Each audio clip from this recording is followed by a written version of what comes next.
یہ کون سی تمہاری محبت ہے؟ یہ ہماری زمین ہے، ہماری جائیداد ہے، اللہ کے نام پر اس کا مالک اللہ ہے، تم ہم سے چھیننا چاہ رہے ہو۔ تمہارا دل نہیں بھرا 6 دسمبر سے؟ تمہارا دل نہیں بھرا دلی کی سڑکوں پر ہمارے خون کی ہولی کھیلنے سے؟ تمہارا دل نہیں بھرا ہمارے بچوں کا انکاؤنٹر کرنے سے؟ تمہارا دل نہیں بھرا بلڈوزروں سے ہمارے گھروں کو توڑنے سے؟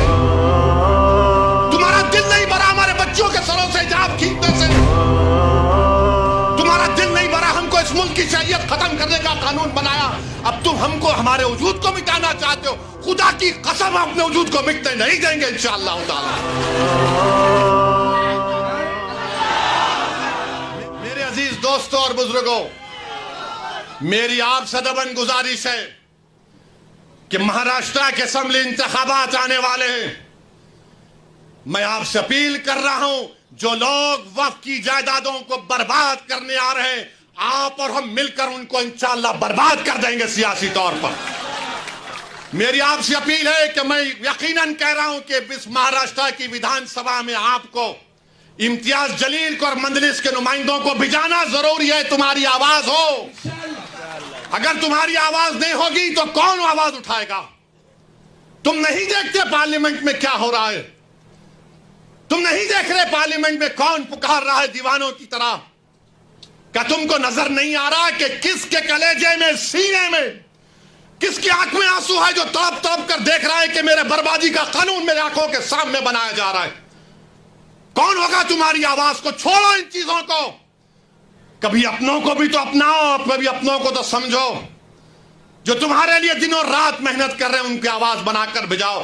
یقیناً ہرانا ہے انشاءاللہ تعالی، ان لوگوں کو ہرائیں گے انشاءاللہ تعالی، مگر ہرانے کا مطلب یہی نہیں ہے کہ تم اپنی آواز کا گلا گھونٹ دو۔ تم اپنی آواز کا گلا گھونٹ کر کیسے دوسروں کے سر پر تاج رکھ سکتے ہو؟ مجھے بتاؤ، یہ تو نہیں ہو سکتا میرے بھائی۔ تو میری آپ سے گزارش ہے کہ اس بات پر بھی آپ غور کریے، ہم لڑ رہے ہیں اور لڑتے رہیں گے انشاءاللہ تعالی۔ اور اگر مودی یہ قانون بناتے ہیں تو جیسا کہ پرسنل لا بورڈ نے فیصلہ لیا کہ اگر احتجاج ہوگا مودی جی تو آپ ہمارے وجود کو مٹانا چاہ رہے ہیں، بہتر یہ ہے کہ میں روڈ پر آ کر اپنے آپ کو ختم کر لوں، مگر اپنے گھر میں بیٹھ کر اپنی جائیدادوں کو چھیننا نہیں دیکھ سکتا جو اللہ اس کا مالک ہے۔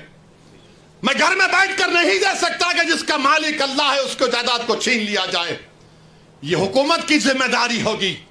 آپ کو اگر قانون بنانا ہے تو روزگار دو، قانون بنانا ہے تو مہیلاؤں کو بچاؤ۔ ارے کیسا ہمارا ملک ہو چکا ہے کہ اجین میں بیچ سڑک پر، فٹ پاتھ پر ایک ظالم شیطان ایک خاتون کی عصمت ریزی کر رہا۔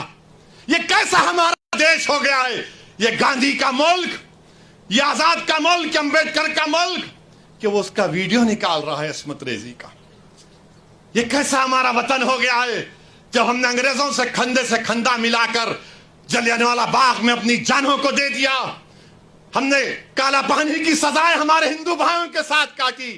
آج ایک اشرف منیہار کو ٹرین کے ڈبے میں پیٹا جاتا ہے تو کوئی اف نہیں بولنے تیار، بچانا تو چھوڑو کوئی اف بولنے کے لیے تیار نہیں ہے۔ یاد رکھو، جب آپ اپنی لڑائی نہیں لڑیں گے کوئی تمہاری لڑائی نہیں لڑے گا، تمہاری لڑائی تم کو لڑنا پڑے گا۔ تم 70 سال سے سوچ سوچ کر دھوکہ کھا چکے ہو کہ کوئی اور ہماری لڑائی لڑے گا۔ نہیں میرے بھائی، تاریخ میں اگر نام لکھا جانا ہے تو یہ وقت ہے اپنی لڑائی لڑنے کا، یہی وقت ہے اپنے ووٹ سے اپنے نمائندوں کو اورنگ آباد سے بھجانے کا۔ تو میری آپ تمام سے گزارش ہے کہ آپ پرسنل لا بورڈ نے جو آپ کے سامنے بات کہی ہے، آپ جوائنٹ ورکنگ کمیٹی کو اپنے اعتراضات، اپنا پروٹیسٹ ای میل اور پوسٹ کے ذریعے بھیجائیے۔ 15 سپٹمبر آخری تاریخ ہے، اور اللہ سے کثرت سے دعا کریے کہ پروردگار تو ہم کو زندہ رکھ کر یہ نظارے مت دکھا کہ ہماری زمینیں جس کا تو مالک ہم سے چھین لی جائیں۔ اللہ سے ہم گر گڑا کر سربسود ہوئے، سے گر گڑا کر بھیک مانگیں، اتحاد پیدا کریے۔ یہ قانون نہ دیوبندیوں کے مفاد میں ہے، نہ بریلویوں کے مفاد میں ہے، نہ اہل حدیث کے مفاد میں ہے، نہ بوری سماج کے مفاد میں ہے، نہ اثنا عشری شیعہ کے مفاد میں ہے، نہ آغا خانی شیعوں کے حق میں ہے، کسی کے حق میں نہیں ہے۔ یہ صرف اور صرف موڈی جائیدادوں کو چھیننے کے لیے قانون بنا رہے ہیں. اللہ ان جائیدادوں کی حفاظت کرے. اللہ ہم کو اتنی اتحاد پیدا کرے کہ متحدہ طور پر اس قانون کو روکیں, اور اللہ سبحانہ و تعالیٰ ان ایسے حکومتوں کو, ایسے پارٹیوں کو اللہ سیاسی طور پر انتخابات میں ان کو شکست دے, بدترین شکست دے. وآخر دعوانا الحمدللہ رب العالمین.